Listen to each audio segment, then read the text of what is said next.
Ja rozpocząłem transmisję na YouTube, nie? I idzie plansza.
Sorry, Mark, can you hear us? Yes, we can. I can hear you.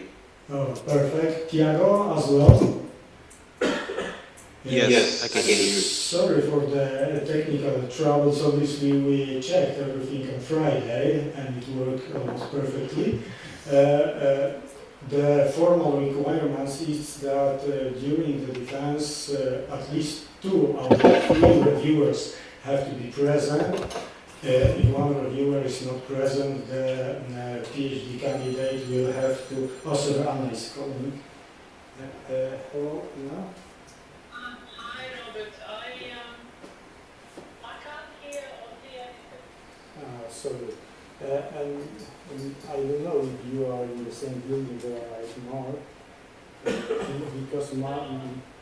Mark is in another building. Okay. Okay.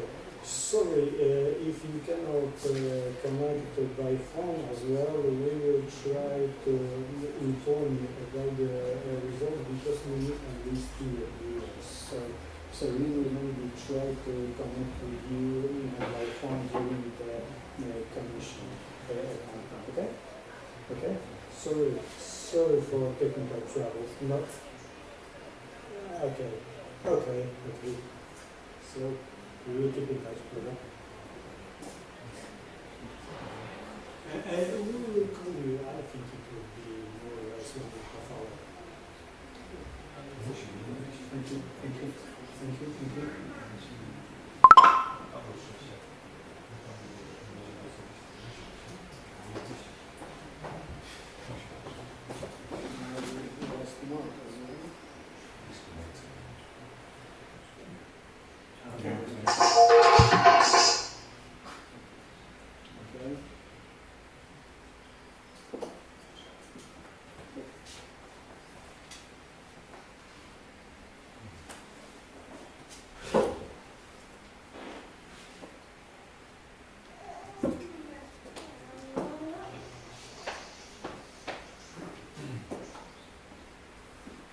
Ladies and gentlemen, I am pleased to welcome all of you in these hostile walls of the library of the University of Zielonogóra to the public defense of the doctoral dissertation, Modulation Algorithm of Power Electronic Converters for Shaping of Conducted Interference, provided by Hermes Loschi.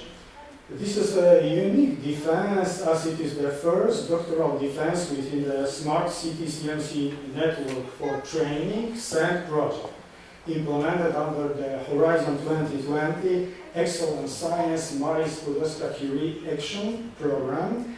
The defense of Hermes Loschi doctoral dissertation is the basis of the procedure for awarding a European joint doctorate of 3 partner universities. University of Zielonogóra, University of Twente, and University of Nottingham. Today I am in a dual role, initially as a chairman of the Scientific Council of the Discipline of Automation, Electronics, Electrical Engineering, and Space Technologies. I would like to present the reviewers. At our partner university, University of Twente, the formal term by which a doctoral candidate addresses a reviewer is highly educated opponent, which I enjoyed a lot. Today we have the pleasure of hosting really highly educated reviewers. Professor Anna Vukovic, University of Nottingham, Professor of Electromagnetic Application, Head of Group of the George Green Institute for Electromagnetics Research, and Director of Lighting Technology Research Center. Professor Tiago Batista Soeiro, University of Twente, PhD degree from Swiss Federal Institute of Technology, Zurich, one of the best technical universities in the world. He worked with European Space Agency, currently a professor for power electronics at the University of Twente. Professor Mark Sumner, University of Nottingham, impressive HEARS index equal to 42. Earlier, Professor Sumner worked for Rolls-Royce, currently Professor of Electrical Energy Systems. I would also like to welcome the supervisors from the partner universities, Professor Frank Leffring, University of Twente, and Professor Dave Thomas. Now I would like to hand over to conduct the defense to Professor Wojciech Paszke, the chairman of the doctoral committee, and I will act in the role of the supervisor.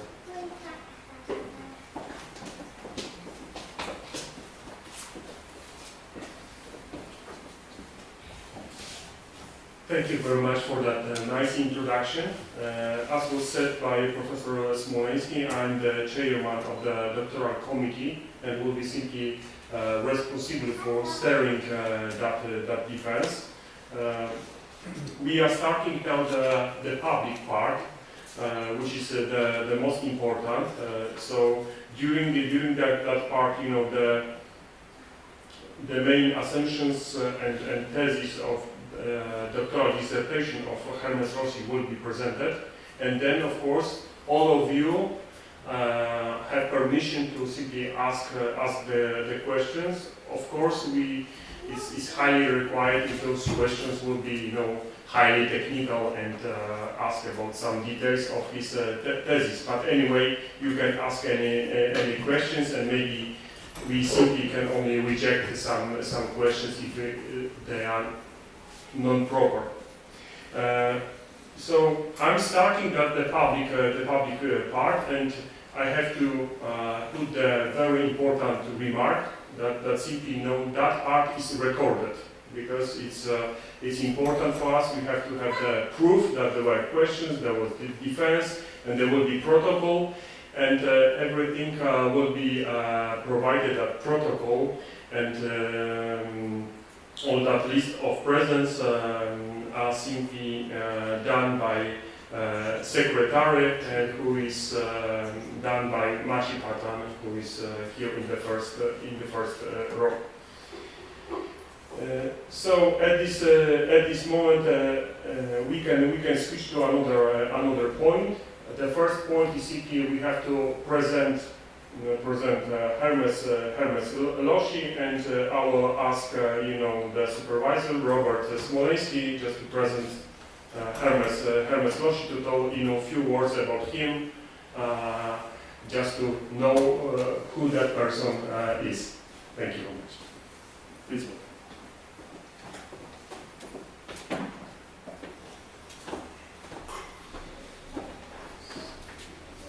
Thank you, Mr. Chairman. Hermes José Loschi comes from Brazil. He was born in the town San Miguel Arcanjo in the state of São Paulo, where he obtained his basic and secondary education. As a little boy, he dreamed of becoming a tractor driver. Luckily for us, he later redirected his interest. In his youth, Hermes was involved in organizing school events such as sport and artistic competition, often reaching the finals and even winning a gold medal in the city shot put competition in 2006. Hermes began his professional work early as a machine operator in a factory producing air conditioning systems, where he started an adventure with electrical engineering. In 2009, he began his studies in control engineering and automation at the University of Paulista. Despite the need to combine full work and university studies, Hermes was involved in activity of academic environment and was frequently elected as a student representative to support the development of teaching activities under the guidance of his lecturers. In 2012, he was a member of the team that won the first robot fighting tournament, Robot Wars, at the University of Paulista with the robot Hurricane. During the last years of his studies, he worked as a technical analyst in a German company in Brazil, responsible for the development of diesel engines. It was there that Hermes had the first opportunity to work in a multidisciplinary and multicultural teams. His diploma work was a tracker for PV system named Sunflower. At the Brazilian Technology Symposium, where Hermes presented a paper on sunflower prototype, he met Professor Yusoyano, who eventually became his master thesis supervisor. Hermes obtained his master's degree in 2017, and in 2018 he met his future wife Anna. The same happy year, Hermes learned about the SAND project throughout a promotional campaign provided by Professor David Thomas, and in early 2019 Hermes was selected among over 200 candidates as an early-stage researcher into the SAND project and was employed at the University of Zielonogórski. Despite the pandemic situation, during his work in the frame of the project, he carried out numerous scientific and promotional activities together with other scholarship holders. He was elected by other participants of SAND as their representative. Hermes has an impressive publication record. The most prestigious scientific database, Web of Science, contains his 22 publications, 11 of which were created during his work at the University of Zielonogórski. Among them is a publication with the highest Ministry of Education and Science score, 200 points. And Hirsch index for indexed publication of Hermes is equal to 6, which is typical but for habilitation applications. During his stay in Zielonogórski on 22 July 2020, in small city Sulekov was born the daughter of Hermes and Anna, Julia, which, as underlined by Hermes, who is currently working in Germany, created external bonds of his family in Poland.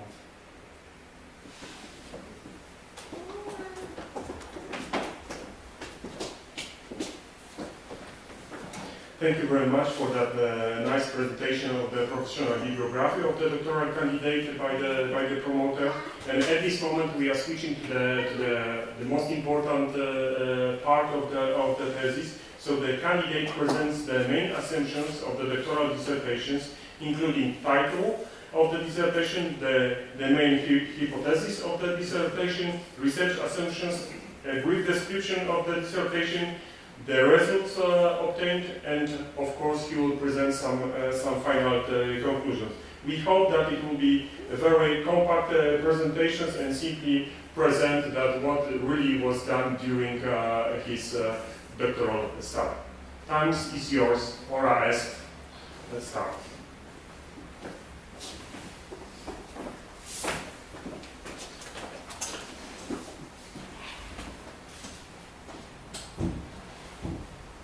Good morning, everyone.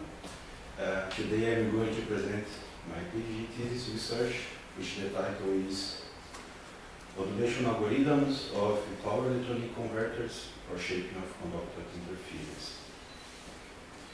Here I have the schedule of my presentation for today, where first I intended to create one contextualization of my PhD research covering the topics of motivation, state-of-the-art, and hypothesis.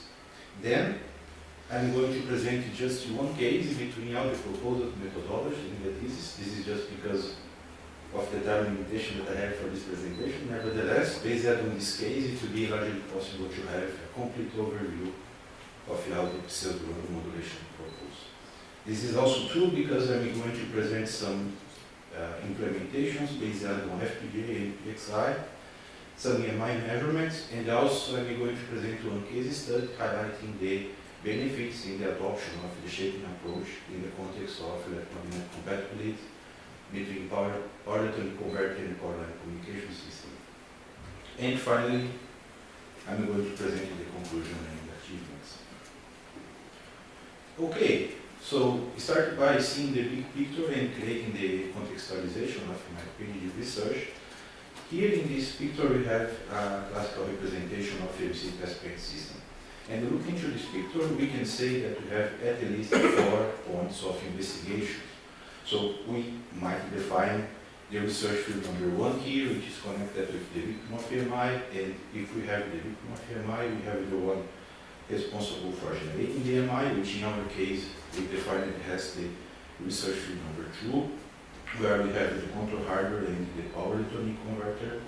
And looking to this picture, we can also say that we have research field number 3, which is connected with the line impedance system network and DC power supply, and the research field number 4, which is connected with the measuring device. Basically, here we can assess the EMI measurements.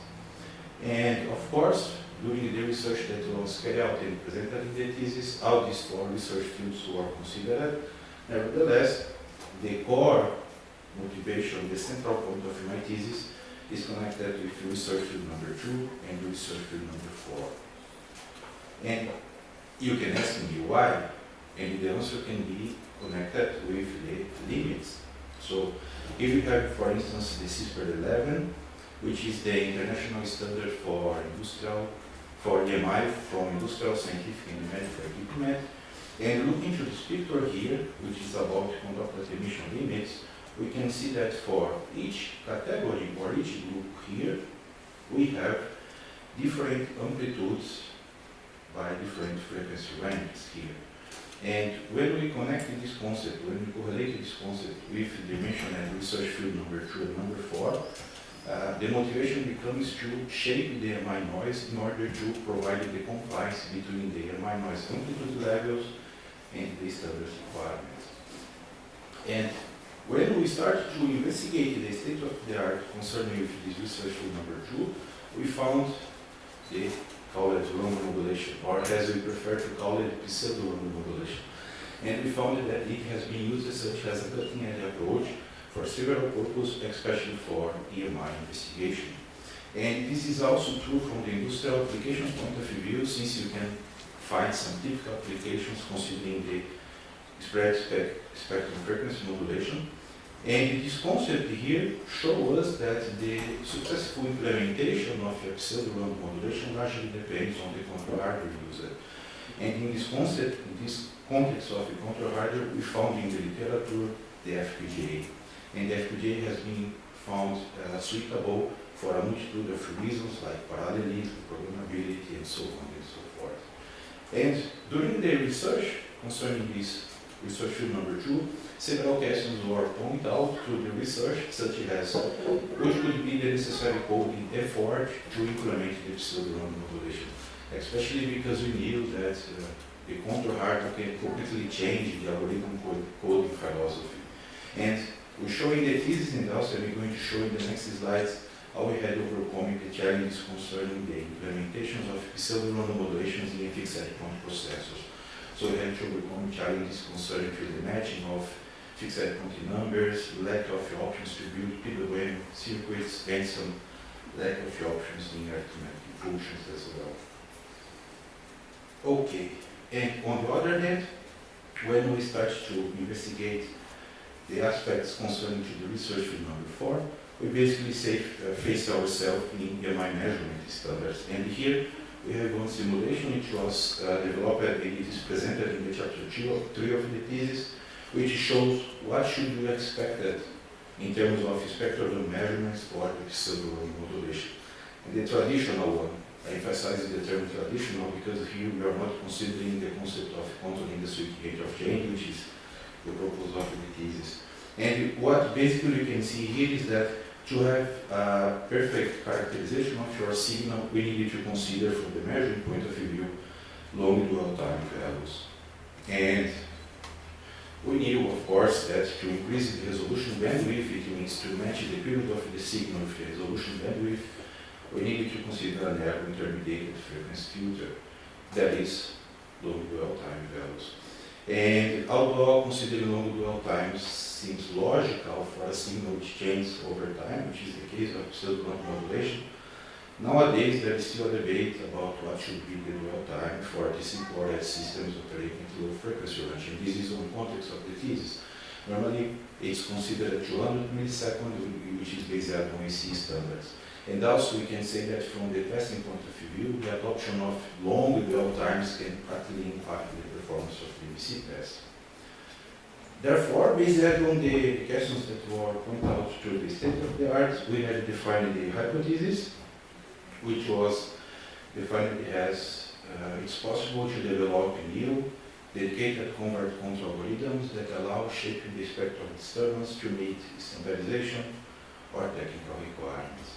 And in this slide here, we have a complete overview of the research that was carried out and presented in the thesis. Of course, everything was first presented in the chapter 2 of the thesis, where we had provided all the investigations concerning switching control strategies and find all the conclusions which guide us to the chapter 3, where we had provided further investigations concerning the measuring equipments. And the combination of the research that were presented in chapter 2 and 3 of the thesis gave us the content and the insights for everything that was elaborated and now is presented in the chapter 4 of the thesis, where we have the description step by step of all the pseudo-random modulation algorithms and also all the implementations in the level of FPGA and level of FPGA as well. And then in the chapter 5 of the thesis, we had presented the conclusions, not only for the pseudo-random modulation algorithms, but also for other switching control strategies in order to have a basis to compare, so deterministic modulation in context of several converters. And here is one illustration of the DMC test setup. And the finding after this step here was because first by the adoption of the concept of controlling the switching rate of change, which I'm going to present in the next slides, for the first time we had the possibility to really see what is happening in respect of frequency when we are measuring random modulation, pseudo-random modulation algorithms. And you can clearly see the difference between this plot here and this one, but I'm going to provide more details.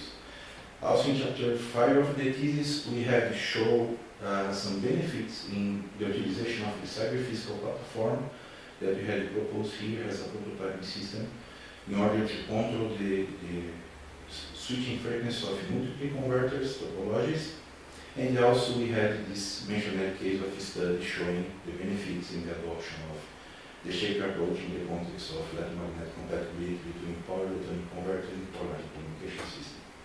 So This slide was just to give a complete overview about everything that was presented in the thesis, and in the coming slides I'm going to provide more details about the concept of controlling the circuit rate of change and the case of study presented as well.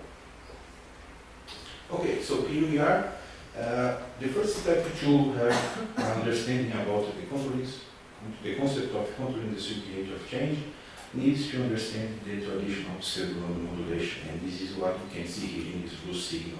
So what you can expect, that you can expect that one PWM time duration, and this PWM time duration is randomly changed according to sequence, so from time 1 to time 2 to time 2 to time 3 and so on and so forth. When we had elaborated this proposal to compute the execution of this PWM time duration, the idea was, instead to change from time 1 to time 2, we might keep this PWM time duration for more repetition. So we keep it 2 times before, change for time 2, keep 2 times, and so on and so forth. And this basically shows us that, okay, a normal pseudo-random modulation needs to provide and control the PWM time duration. And on the other hand, to control the circuit rate of change, it's necessary to control the execution of this PWM time duration. From the code point of view, we are basically speaking to have one for loop inside another one, and you must be able to control the execution loop of both loops independently. And that was the challenge of this implementation, and here we can see how it was done. So we had used the first environment, which was the FPGA, and here we had implemented and created the PWM time duration here. And thanks to this interaction counter here with the ID, we had the opportunity to control the execution time of this PWM time control signal. Here is the graphical representation of this implementation. So everything that is illustrated here was implemented in the ID, and here is how we created the interface with the FPGA. And the benefit in the adoption of this ID as an environment for calculation, it was because it gave us the opportunity to provide the shaping approach. So instead to handle with a single stream of numbers from A to E, we had the opportunity to split this in several parts. And then we could create some splitting indeed, and controlling this stream of numbers from A to B, avoiding C, and then from D to E. And it's important to note that everything that was made in the ID was without increasing the FPGA computational efforts. Okay, now I'm approaching the results. So we had this situation before the investigation where converters could be modulated with deterministic modulation, and also it can be modulated with random modulation. And in this case here, we had, from one hand, not the perfect understanding about all the parameters involved in the pseudo-random modulation algorithms, and on the other hand, we had some misunderstandings about the measurement device. And looking to this picture here, and comparing with the standard, you can say, wow, I have compliance, because indeed I have a reduction, and now I can say that I am fulfill some requirements. Nevertheless, the concept of controlling the circuit rate of change, which we had proposed in the thesis, show us that this is what you can expect when you are measuring a modulated converter. So it's important to note that in this case of measurement, we kept the measuring device with the shorter dwell time possible, hundreds of milliseconds, and by the controlling of the execution time of the PWM time duration, we allow the match between the period of the signal and the resolution bandwidth. So now we can see even the same amplitude of the noise, which is expected since we are not changing any parameter concerning the energy conversion process. Okay, and just to remember, we had defined the hypothesis such as it's possible to develop a new dedicated converter control algorithm that allow the shape the spectrum of disturbance to meet the standardization requirements. So this is one case, or technical requirements. And also you mentioned standardization, but here is more for technical requirements. And here you have the case study which we presented in the thesis. So the idea was first to understand how the data can be transmitted by this power communication device. And we found that this telecom device uses a narrow frequency band in the spectrum with an intermediate frequency around 65 kHz. So instead to have this type of noise from our converters where from one hand we are not totally sure about how to control the one stream of numbers, and from the other hand we had some misunderstanding about the measuring equipment, we had proposed the combination of the controlling the sweep rate of change approach plus the shaping approach. So by the pseudo modulation number 3, we could finally measure the correct amplitude of our noise, and by introducing the shaping approach, we had the opportunity to create this gap here in the spectral frequency. I like to call it like a free communication channel, which in this case could be used by the core communication system. And we have shown with some investigations that by the adoption of this shaping approach, providing this free communication channel in the frequency spectrum, we had the possibility to decrease the framing error rate by up to 30% with respect to a traditional pseudo-random modulation. So we can say yes, it's possible to develop new dedicated converter control algorithms that allow to shape the spectrum of disturbance to meet, first, from the point of view standardization requirements, because the MI noise shaping method allow the reduction of its level from 71 dB from these critical fault areas of the core communication systems. You can find in the literature recent publications mentioning 20 decibels of reduction. And from the point of view of technical requirements, it becomes possible to decrease the level of interference for the core communication system, achieving on average up to 30% of reduction with respect to the framing, to reduction in the framing rate with respect to pseudo-random modulation. This is important to note because you can find in the literature recent publications mentioning that the adoption of pseudo-random modulation can increase the framing rate by 30 to 40%, and we are decreasing by 30%.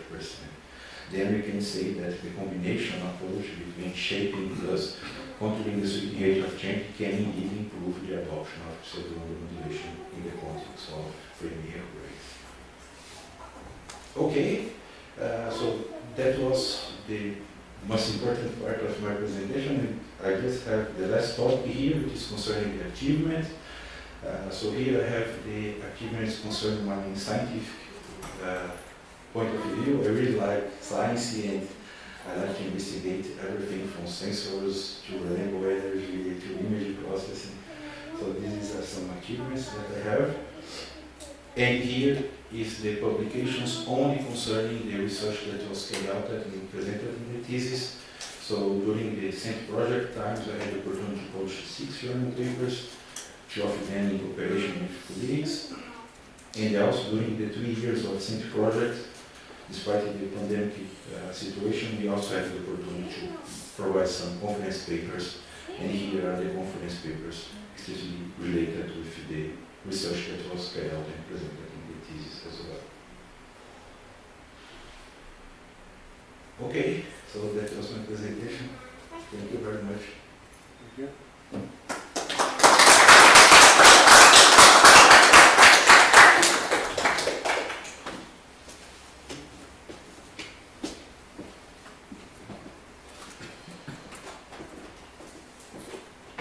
Thank you very much for that nice and very compact presentations. Now we are switching to another part of that defense, where we will present, or reviewers will present their reviews. Of course, we are also asking them for some compact summarizing of their reviews. I suppose we can simply avoid, presenting what was exactly included in his thesis, so presentation of each chapter, but simply we can go directly to the main part of the review, because we see that for sure we have connection with Professor Tiago Batista Soreiro. So first of all, I will ask him just to present the main part of his thesis, and of course it will be it is extremely important to ask at least one main question for the candidate that simply comes from the review of Tiago Batista Soreiro. So first of all, I'm asking Professor Tiago Batista Soreiro to present his review. Please.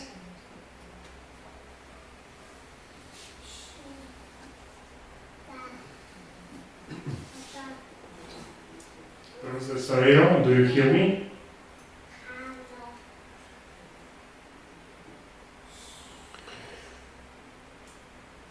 Yeah, so we would like you to present your review. So simply not to maybe read all that review, just please skip description of all chapters, but simply read the main part of your review, the problems that you simply found, and some questions that you want to ask the candidate.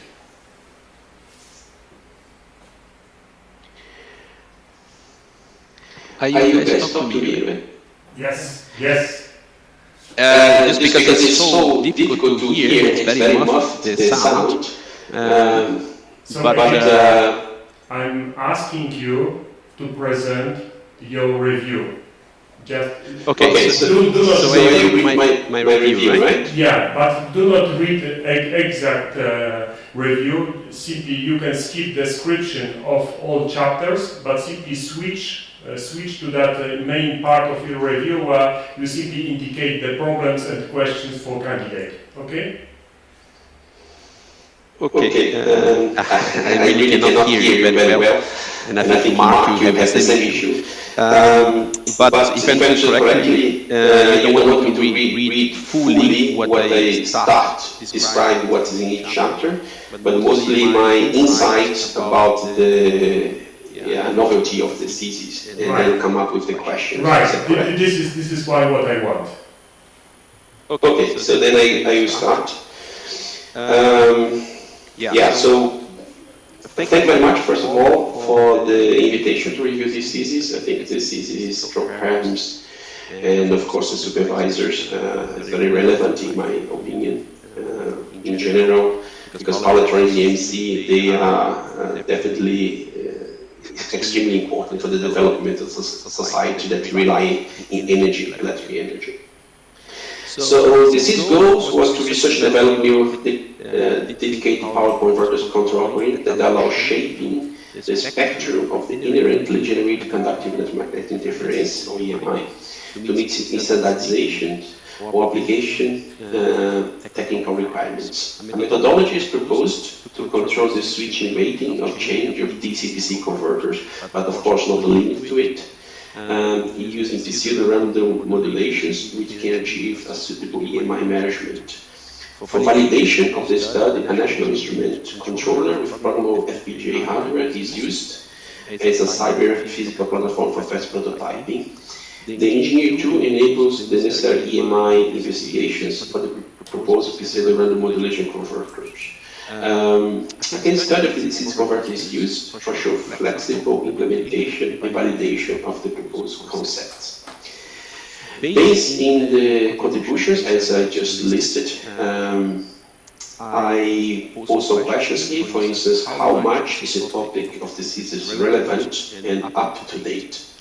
My argument was the implementation of RAM, this is random modulation in power electronics converter for improvement of EMI filtering is a hot topic in both power electronics and EMC research fields. This modulation methodologies has also been utilized as a prior art for reduction of converters' power losses, for instance, while achieving target control dynamics or system power density or costs.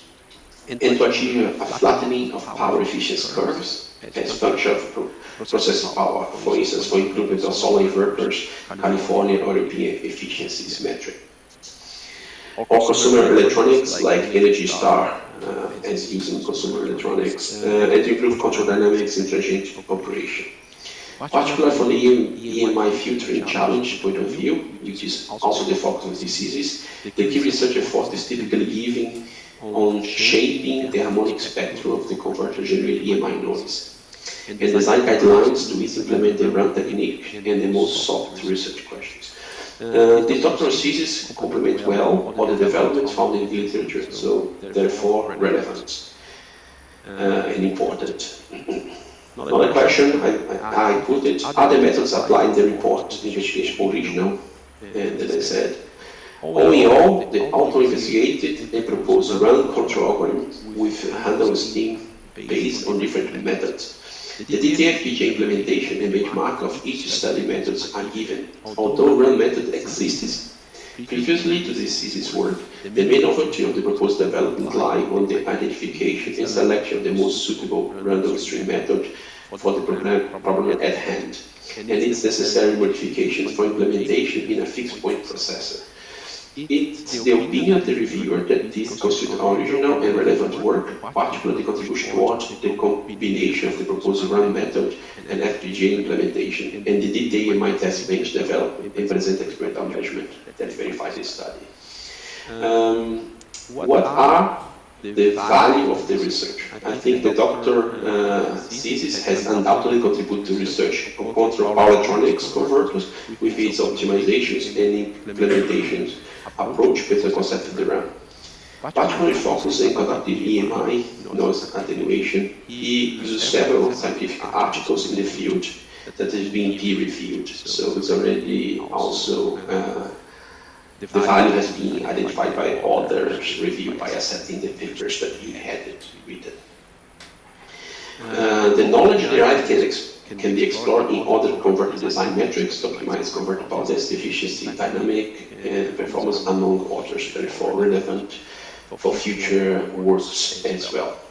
Has the goal of the thesis been achieved? Based on the research carried out and presented in the thesis, which were confirmed by computational tools and experimental results carried out in accordance with the technical EMI standard, it becomes clear that the main goal of the thesis has been successfully achieved. In conclusion, I state that the thesis manuscript by Hermes, Jose Loschi, is an original work of high scientific and technical level, which fulfills all formal requirements for doctoral dissertation from where I've been working in my own experience. Therefore, I recommend the award of the thesis for Hermes. On top of my evaluation, I list some questions which Locke has replied to me. And maybe I start with the first question. The thesis work contribution aim on EMC-friendly PWM techniques based on the run concept. How the research of the best proposed run technique would differentiate if the main goal of the proposed PWM technique would focus on all the performance metrics, gain instead of EMI attenuation. Example, different scenarios can be used as benchmarks, such as how the cost of a converter design could be optimized while using a minimal power efficiency target, among others. Okay, thank you. We simply noted that question. We followed the following outline that first the reviewers will present their review and ask these questions, and after presenting those three reviewers, the candidate will simply answer to that question. But have you noted that question? Okay. So thank you very much, Professor Soreiro. At this moment, I will ask Professor Mark Sumner to present his review and, of course, to ask the question. Please. We really can't hear you, so I'm just trying to assume that you want me to do the same as what Professor Tiago has just done. Yes. I assume that's a yes. Okay, so I'll read out my review. Okay, so I will again, repeat. Yeah, we want you to. I really cannot hear you. I've sent messages, but no one's replied to that, so I really cannot hear what's being said. So if you want to communicate with me, it's probably best to do it via the chat.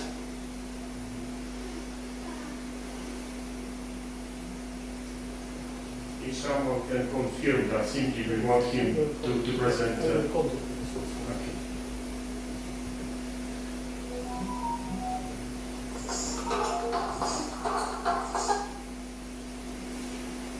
Hello. Sorry, Professor Sonia, we would like to ask you to present a shortened version of your review. Right, okay, I can do that. There's no point in me asking any questions because I can't really reply.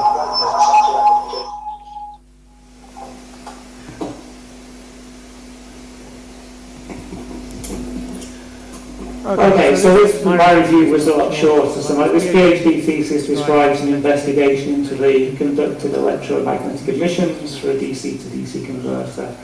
This is a timely research topic as these devices are proliferating with the increasing use of renewables and energy storage on the grids and are used widely in electric transport applications. And in these applications, they're working close to communication systems. The work specifically aims to determine whether modifications to the modulation strategy can reduce emissions from the device and to understand how EMC measurements need to be made, especially when random modulation is employed. The thesis provides theoretical background to the investigation, the generation of the modulation signals for power converters and the appropriate standards and typical equipment used for measuring EMI. The thesis then presents a new versatile device developed in the research for creating pulse width modulated signals for DC to DC converters based on National Instruments programmable equipment. The algorithms for creating deterministic or random PWM are described and demonstrated. Chapter 5 presents the equipment used to experimentally evaluate the EMI associated with 1 and 2 DC-DC converters driven by various modulation schemes, and then describes and interprets the results obtained. The final chapter presents the individual chapter summaries and then some directions for future work. The thesis is presented to the standard expected of PhDs. The structure and use of language and presentation of the graphs, etc. are all very good. There are an appropriate number of references. The research has certainly presented some novel findings with regard to informing the use of random modulation as a mechanism for reducing EMI from DC to DC converters, and this is evidenced by the several conference and journal publications published from the work. I have several recommendations which I believe would improve the quality of the thesis, but notwithstanding these comments, I would commend the thesis as a document which meets the standards and expectations for a doctoral PhD. If I were to ask a question in person, then I'd say that within the introduction there needs to be a stronger justification for the use of random modulation, and in particular a better justification that it does not require any changes to any other parts of the system. There is an argument that the inductors and capacitors designed for a specific deterministic switching frequency will be suboptimal when operating over a wide range of switching frequencies. Therefore, I think the assumptions made in this work need to be clearly justified. But having said that, it's a very good way. It's an excellent piece of research, and I commend the researcher. Thank you.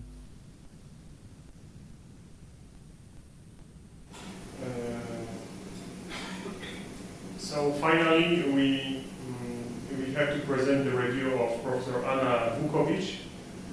I'm not sure if we have connection. If not, then on behalf of her, I will present, I'll summarize her review. So I do not see possibility to connect with her. So simply on behalf of her, I will present the main part of her review. So Professor Anna Vukovic prepared that review on 9th of May 2023, and of course it's consists the main part where she simply describe what is exactly inside of that thesis with quite detailed description of each chapter, and I suppose I have right simply to skip it because it was also presented during presentation of the candidate. So let me simply start with that part which is the most important for us. The thesis is written on a very high level with the assumption that the reader is an expert in the field. The structure of the thesis is difficult to follow. The theoretical material is scattered between the chapters, and the appendixes and acronyms and symbols are often not fully defined. Below, Professor Anna Vukovic lists two areas of concern, and she will use opportunity at the Viva to verify whether these are simply issues of presentation as a written document rather than anything more significant. First, the review of existing work in the field needs to be rethought, that I think substantially expanded. The more comprehensive discussion is needed on the previous experimental and simulations approaches to characterize PWM and the shaping of the emission spectra, so that the originality of the presented work can be achieved. As an expected of the PhD project is original data collection, it is definitely important to address this weakness to reinforce the meeting of the award of a PhD criteria.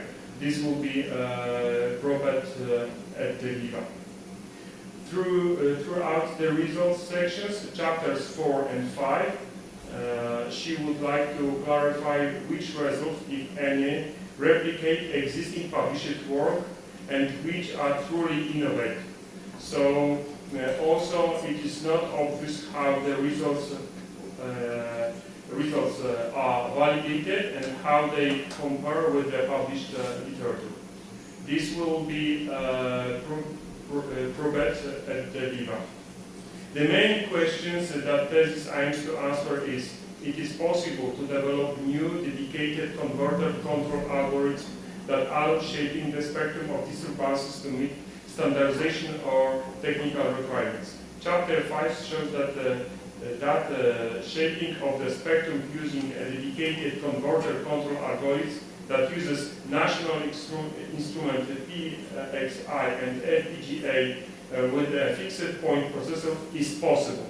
However, it is not clear for which standards and requirements the tests are conducted and what was the ultimate aim of the EMI shaping.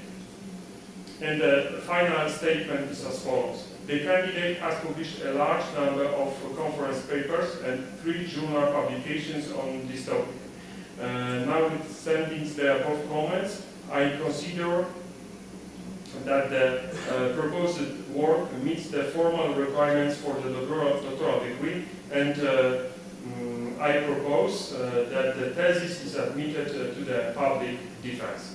So that was the final statement of the Professor Anna Vukovic. So I suppose also the candidate understands the question that was simply provided with that review. So we have questions from all those 3 reviewers. So first of all, candidate will answer to those questions, and after that we will ask each reviewer if he is satisfied with the answer. After that, we will switch to that, the questions from the public. Okay. So we are asking candidate to give an answer to the reviewers.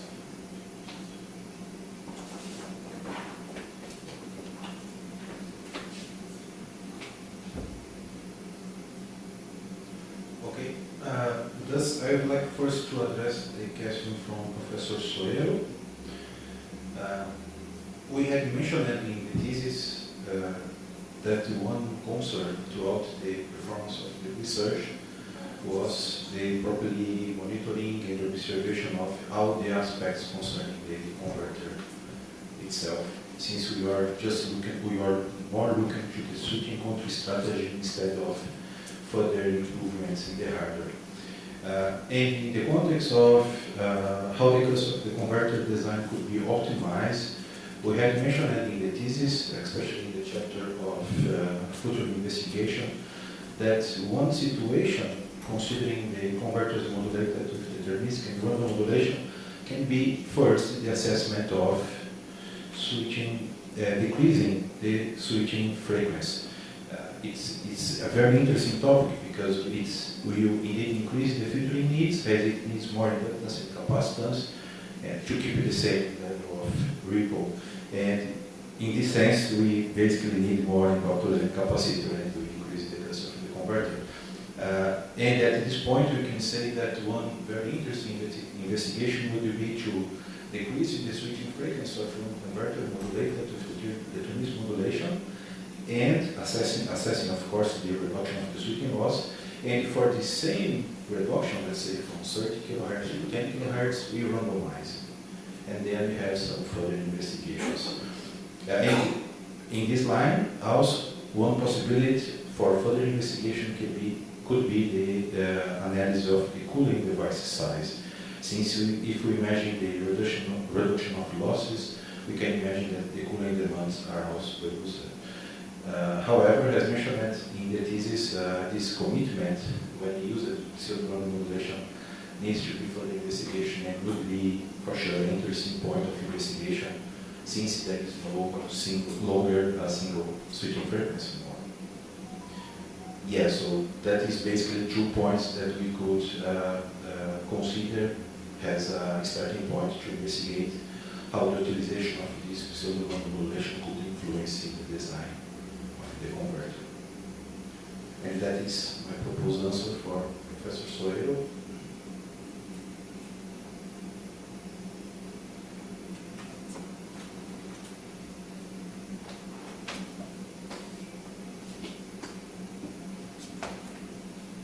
We are not hearing the answer from the Professor Soeiro, but anyway, I have to note that important information that simply the candidate simply sent answer to the reviewers, and reviewers simply accept those responses, and they simply declare that those responses are sufficient.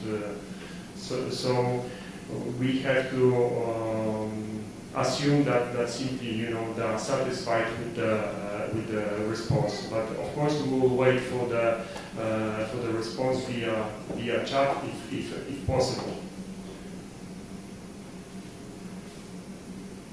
So after that, I suppose also we can switch to the another response to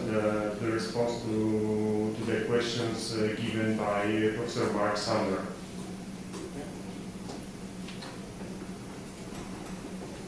Okay, so I'd like to answer the question from Professor Mark Summer, and in order to do that, I'd like to make use of a few slides for my presentation here.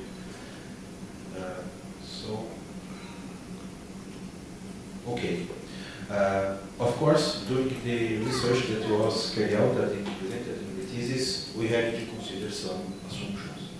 And as mentioned during my speech, in the chapter 2 of the thesis, we have a literature overview between the switching control strategies, and we have identified the drawbacks and benefits in the adoption of pseudo-random modulation. Of course, in that point, we had to decide to, instead to provide a further investigation between all possible switching control strategies that we can find in the literature, would be more appropriate since we had some hardware available to think about the implementation. So from that point, the first step was to achieve a successful implementation of a pseudo-random modulation. And then we face ourselves with several challenges, going from fixed-point processors, numbers that were represented and manipulated only in integer format and other points. And then we started to elaborate some PWA modulators which would be used for normal modulation, such as the deterministic modulation, but they also fit for our purpose.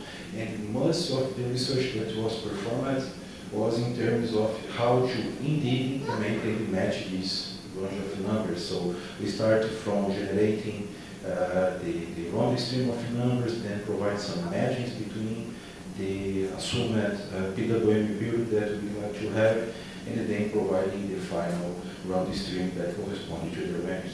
And that was several challenges to implement these equations, as is possible to see here, and as well to provide some fractional approach in the case of the cycle round stream. And I'm showing this slide just to give a context and also support the justification of using pseudo-random modulation.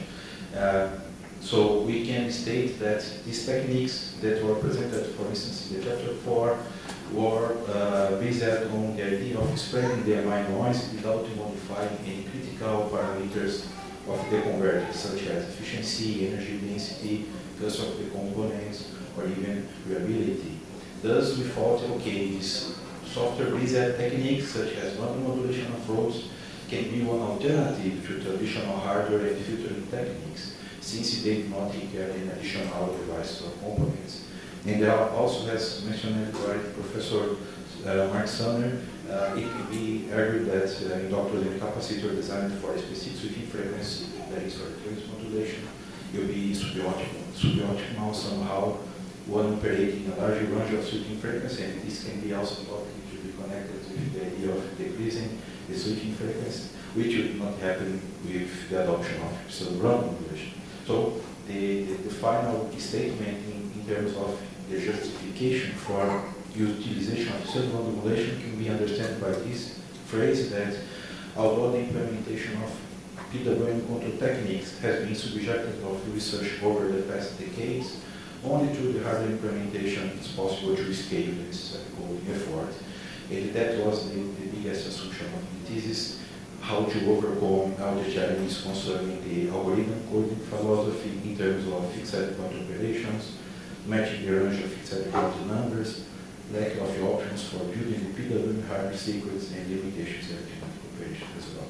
And that was the first step of the research. The second one was the proposed pseudo-random modulation number 3, called the controlling the switching rate of change, where indeed we were able to meet the hypothesis of the thesis, proving that it's possible to change the spectrum of disturbance to meet the standardization and technical requirements.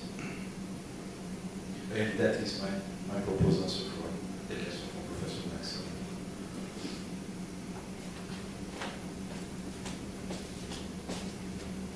And finally, we will ask the candidate to answer to the questions given by Dr. Anna Vukovic. Okay, now I'd like to approach the answer for the question from Professor Anna Vukovic. And during the original process of the thesis, many aspects were improved. So I really believe that the last version of the thesis is much more clear now, concerning not only the presentation of the topics in the chapter, but also the connection between the chapters in the whole thesis. And one question that we have, it was why Windows functions normally used as a part of the transformation to the frequency domain. And in the chapter 3 of the thesis, we have this figure 3.1, which shows different types of window functions. And then basically we can say that any signal data based on how it's captured by the measurement time, and here measuring time means the amount of time that we needed to make the acquisition of a signal average or the FFT of the data. So basically we can apply window functions for any type of data. The difference here is if we have a periodic or no periodic signal. So if we have a periodic signal, we assume that the signal matches the resolution bandwidth. So we can assume that window functions are not needed. If we apply window function in a perfect periodic signal, we can export the signal and also the data when doing the FFT. And on the other hand, if we have a no periodic signal, so the period of our signal is not clear seen by the resolution bandwidth, we hope that by applying the window function, we can understand and capture the perfect information of the frequency of our signal. And in this case, we have to apply the window function. So that was one of the points highlighted by Professor Vukovic, and we had improved the thesis, and I truly believe that this version is much clearer about all the questions. So that is my proposed answer.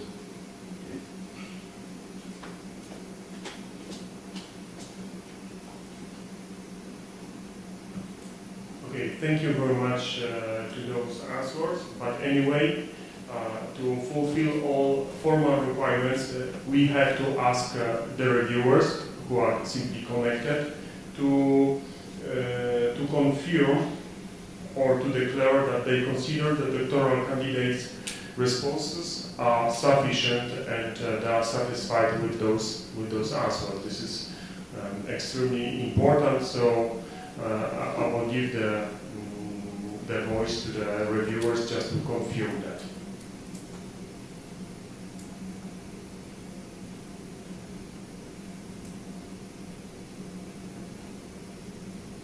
Hello. I guess you guys can hear me. Thank you very much, Hermes, for your answers for my questions particularly. Yes, I received a letter of clarification from Hermes on all my questions, and I agree. Thank you very much for the detailed answers, and I'm very satisfied with all the answers. Okay, thank you very much. So now we can switch to the Professor Mark Sander to also give us that declaration that candidate responses are sufficient for him. Okay, yeah, I've received a written answer to all my questions from the candidate, and I'm satisfied that he's answered the questions fully. So thank you very much. Thank you very much, and of course, as I told you previously, also we have the same on that written statement from the Professor Anna Vukovic that we have simply the same. So at this moment, I can simply finish that part, and the next step are the questions, now the public questions that can be everyone who is in that room, and also signed the list of present can simply ask the question, and the question will be noted by the secretary, and of course the candidate is obligated to answer to that question.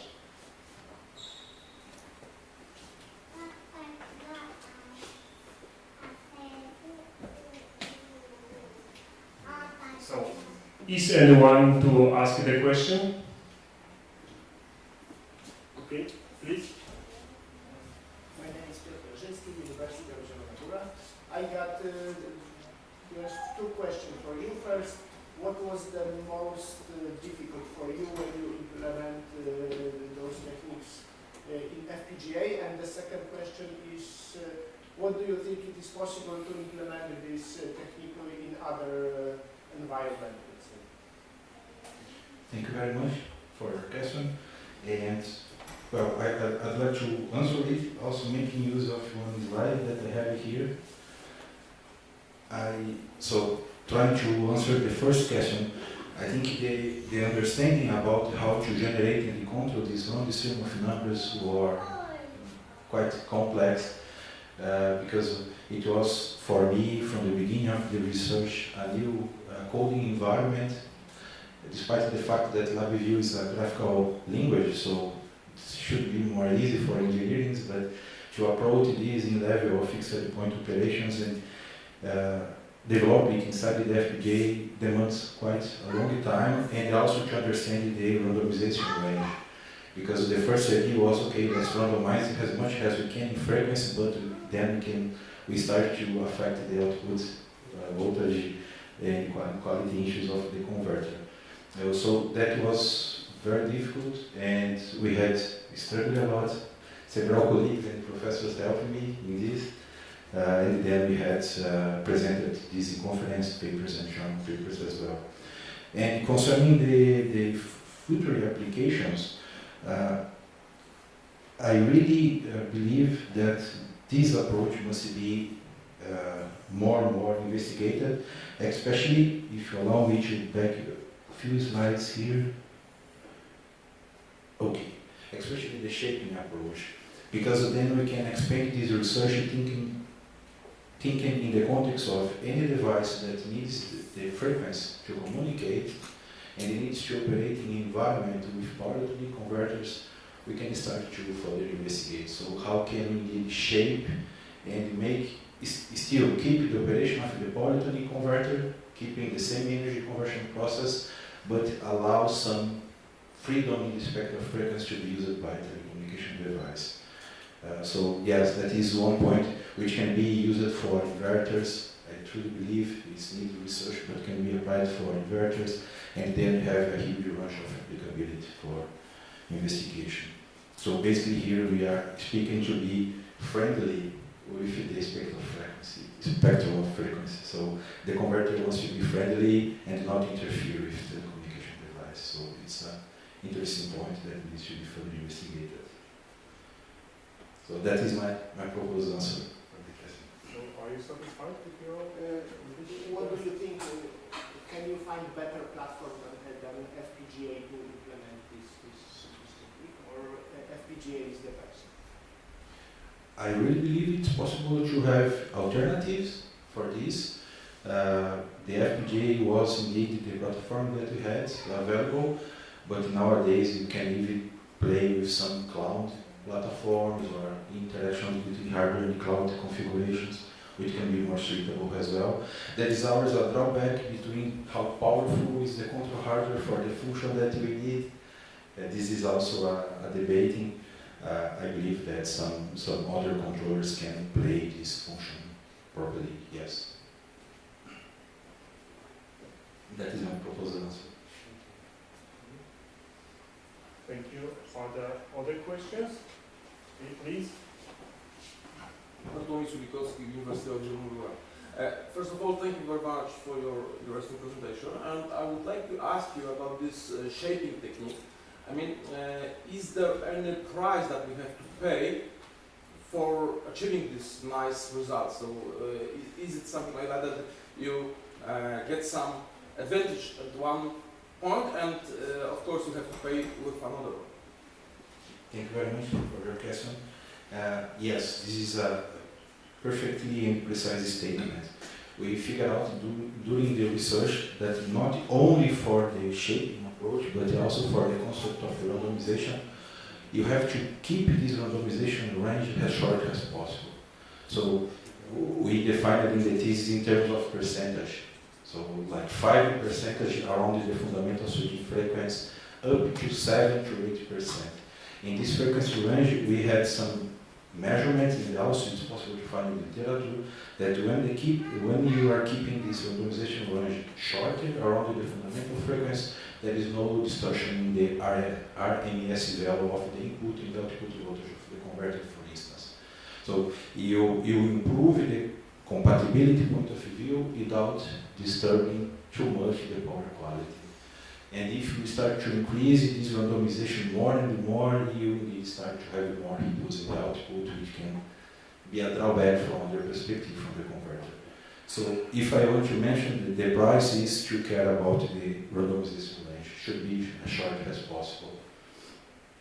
Yes, that is my proposal. Thank you very much. Thank you. Yeah, please. Szymon Berliński, Uniwersytet Zielonogórski. Just out of curiosity, I'm wondering what is the future plan for this technique, if there is any, or something about that. Thank you very much for your question. Well, yes, there is several future plans, but indeed, if I have the possibility from tomorrow to continue in this, dedicating full of my time, I would try to understand more equipments and devices that needs this low frequency range in terms of communication sense, like data transmission or motors, and try to understand how it can be applied in the same environment. So power line communication was a very nice case of study because you have the power grid and the converters are there. But you can also imagine it in terms of other devices, other machines like motors and other applications.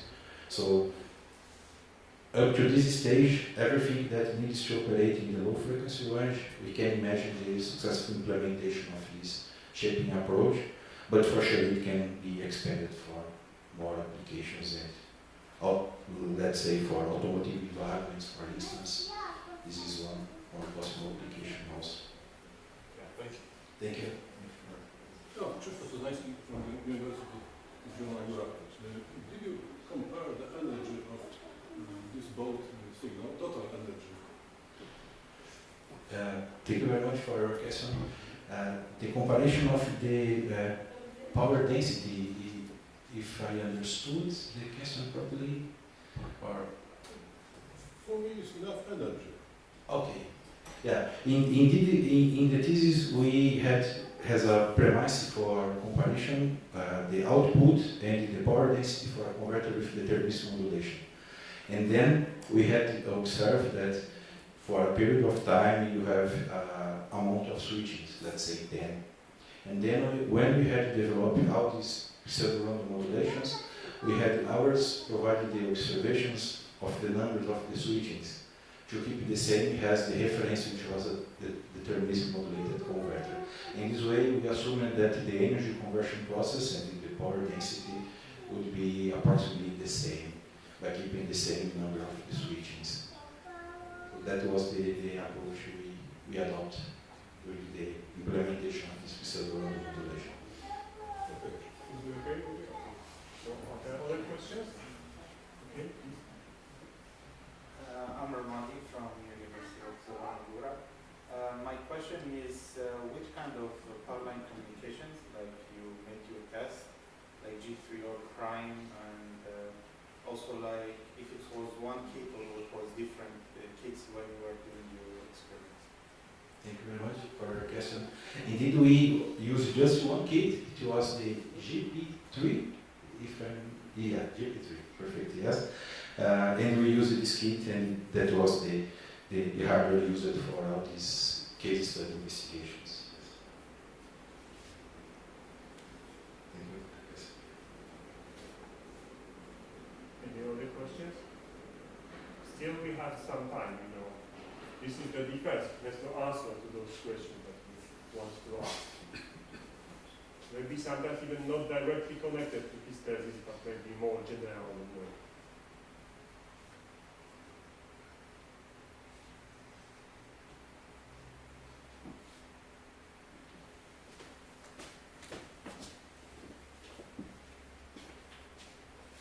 So, if there is no more questions, so at this moment I'm able to close that public part of the defense, and after that the committee, and of course including supervisors and also reviewers, will go for that non-public part. We will make discussion and simply we will vote on accepting the public defense, and of course on the recommendation to the Senate on the conferring the doctoral degree. Also, finally, we also will consider if that thesis will be awarded or not.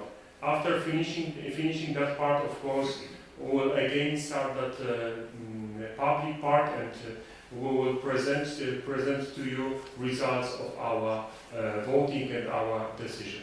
I suppose it takes several minutes, so we have some kind of break. So normally you can go to drink something, and takes at least 20 minutes. So for sure we have that break. Thank you very much for those questions and for that part.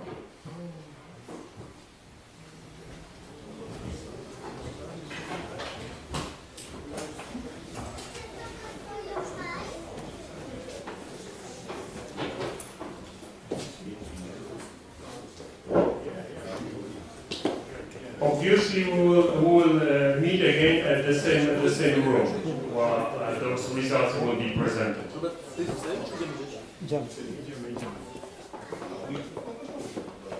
No, stay here. No. Hermes is waiting for us. Hermes is We are waiting. going to another room. Not for us. Yeah. You can.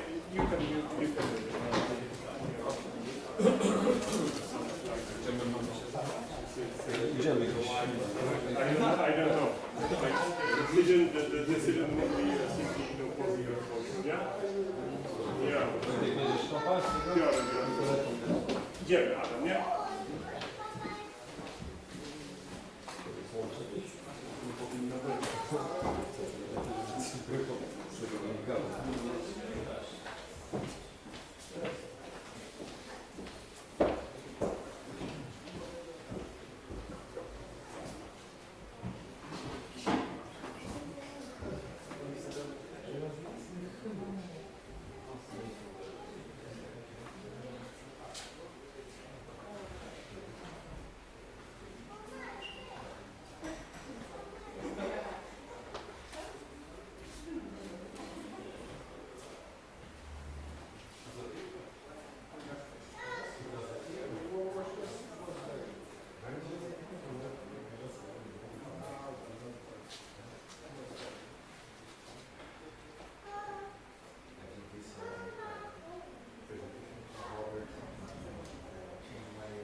I received the test and then, okay, just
Here it's like 50 kilometers up to this point.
Stand there, yes. Switch the slide from the first one. Right there, yeah. It's nice. We present at the web page. It's cool.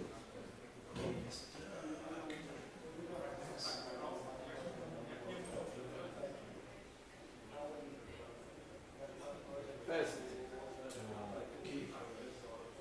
Oh, aye. Very good. Yeah. Yeah.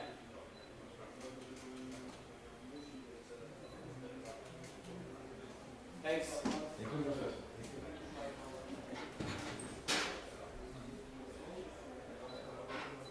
O, jeszcze dobre zdjęcie. Tu jeszcze będzie profesjonalista, tak z tytułu o żeby była. Poproszę zdjęcie. Kiedyś ten do naszego szkole. Takie, żeby stał tytułową i on jak stoi. Ekran też ma być? Nie, nie musi. Ekran nie. Strona tytułowa i ten. A drugie zdjęcie może być z ekranu. Okej, Hermes. Można panią przeprosić? Excuse me. Official. Now it's official.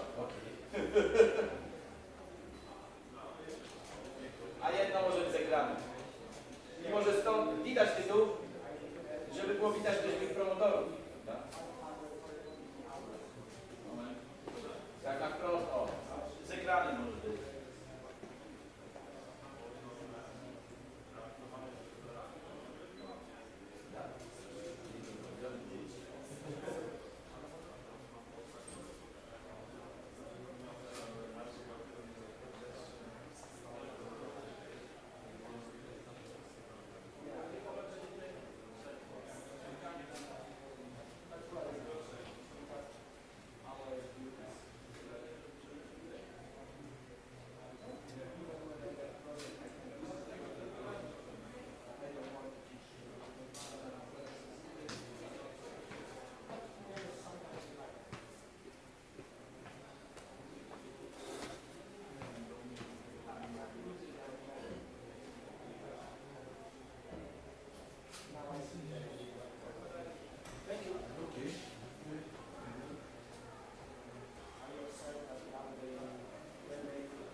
Gdzie światła zapalać? Co? Kliknij do światła. To nie są światła. Jakie światło chcesz? Te.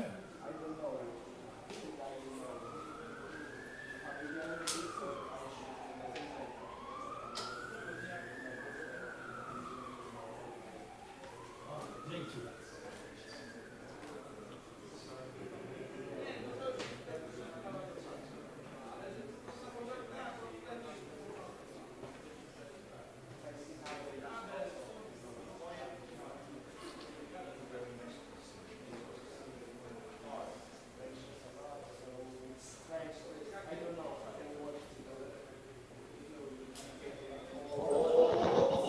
Halo? On you hear us? Yes, we can hear you. Cześć. No robię. Piątek działa, się nie działa. Po prostu.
Okay, I suppose I can start again that public part.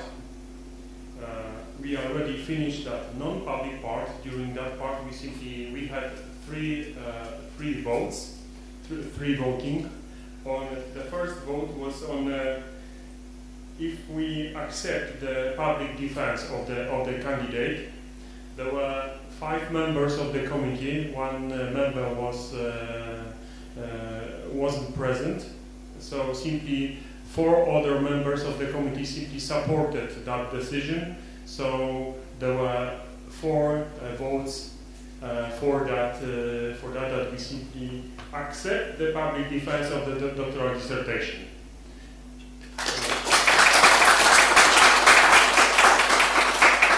After that, we obviously switched to the most important decision. If we recommend and we send our recommendation to the Senate of University of Zielonogóra on conferring the doctoral degree. So also all present members of the committee simply supported that decision.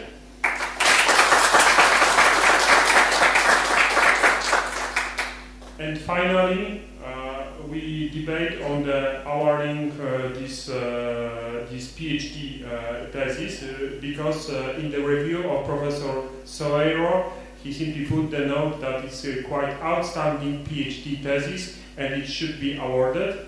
And also after discussion and after voting, all members of the committee supported that decision. So congratulations. So we simply fulfill all points during that defense. So I would like officially to congratulate our candidate, and of course our recommendation will be sent to Senate, and that Senate will vote on that on Wednesday.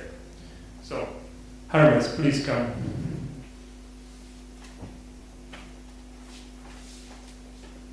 I would like just to also invite the other members of the committee, and after that, of course, supervisors and reviewers who are simply remotely connected to that. So, thank you, and it was really outstanding defense. I suppose everyone of you had the same impression after that defense, and we really congratulate the candidate. All the best.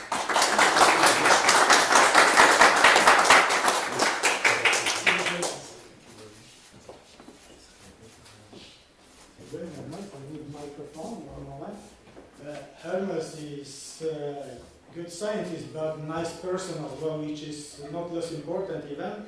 And he bought my book and he gave me for something like a short address. So now, Hermes, dear friend, Dr. Hermes Loschi, working with you is a pure pleasure.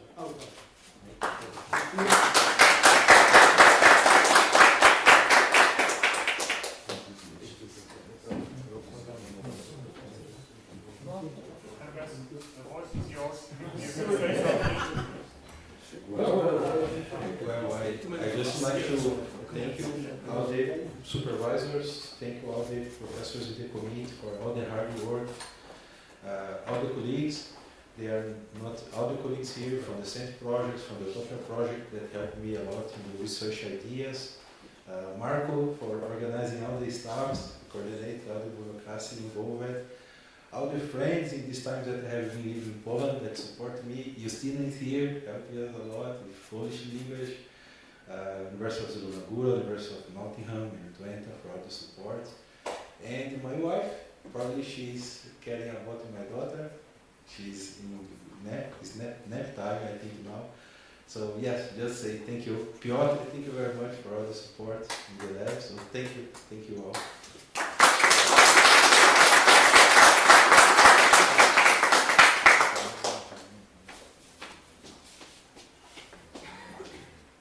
Is anyone else who wants to share with us that, any opinion or comments? Okay, please.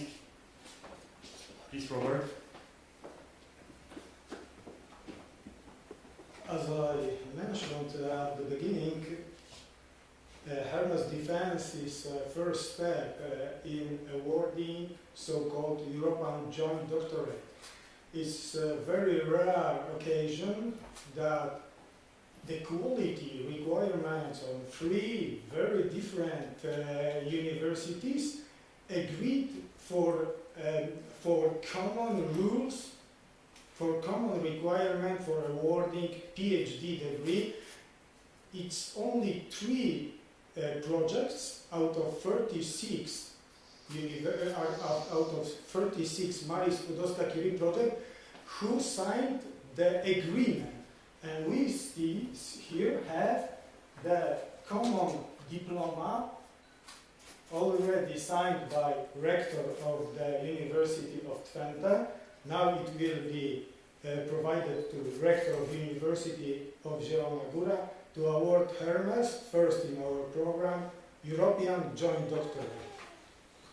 That show that all of the requirements of 3 universities, University of Twente, University of Nottingham and University of Zielonogóra, were fulfilled.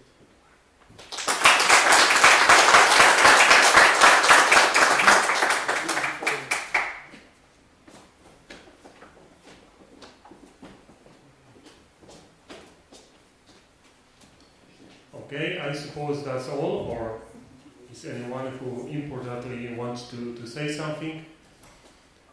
If not, I would like just to close that, let's say, ceremony.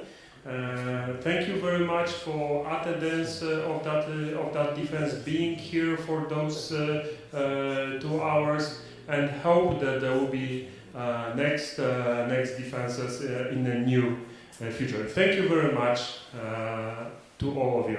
Thank you.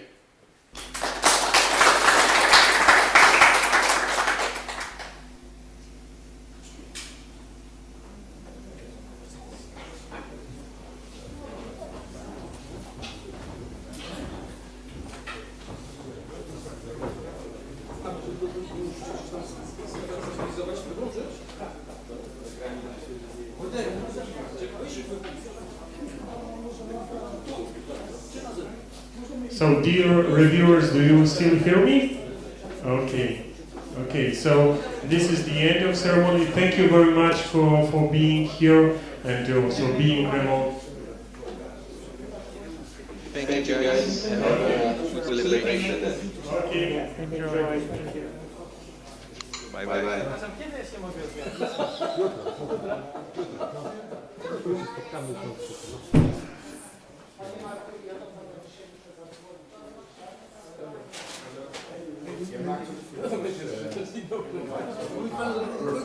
odwiązać?